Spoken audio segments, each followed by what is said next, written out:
presidente di Asco Trade Stefano Busolin. Dopo Arcade, un'altra tappa per questo percorso per rendere ecologico il territorio.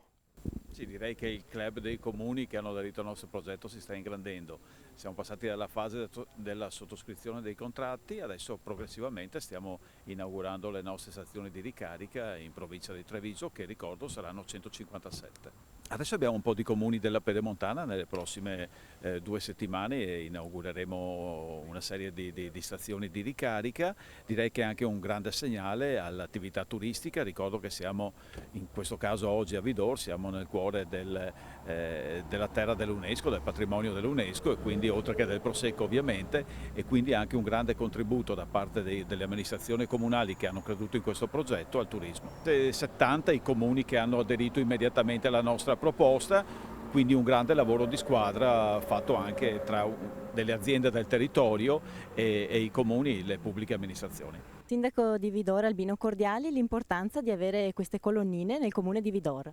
Sì, certo, finalmente anche a Vidore abbiamo questo impianto che è, siccome pensiamo noi al futuro e anche alla salvaguardia dell'ambiente, abbiamo accettato subito con orgoglio anche per avere queste colonnine a Vidor, perché finalmente si prevede che il futuro sia questo. Noi siamo pronti in prima linea, quindi vogliamo essere sicuri di partecipare a questo futuro che sarà rispetto dell'ambiente.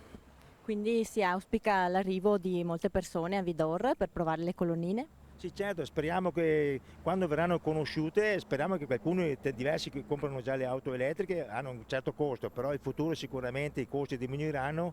E poi abbiamo scelto questo punto perché siamo un centro commerciale, quindi abbiamo un gran movimento di persone e di auto, e quindi la pubblicità nasce da lì, sicuramente senza tante parole, tante pubblicità, nasce già dal traffico delle persone che vengono a servirsi in questo posto.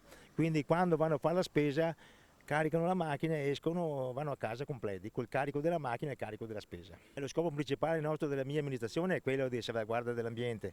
Non solo questo, noi abbiamo a Vidor diversi impianti di fotovoltaico, anche questo fa parte dell'ambiente, quindi diciamo siamo stati sempre molto attenti, sempre con le nostre disponibilità economiche, perché sono mezzi molto costosi ancora, quindi, però abbiamo sempre avuto un occhio di riguardo per l'ambiente perché è il nostro motivo principale.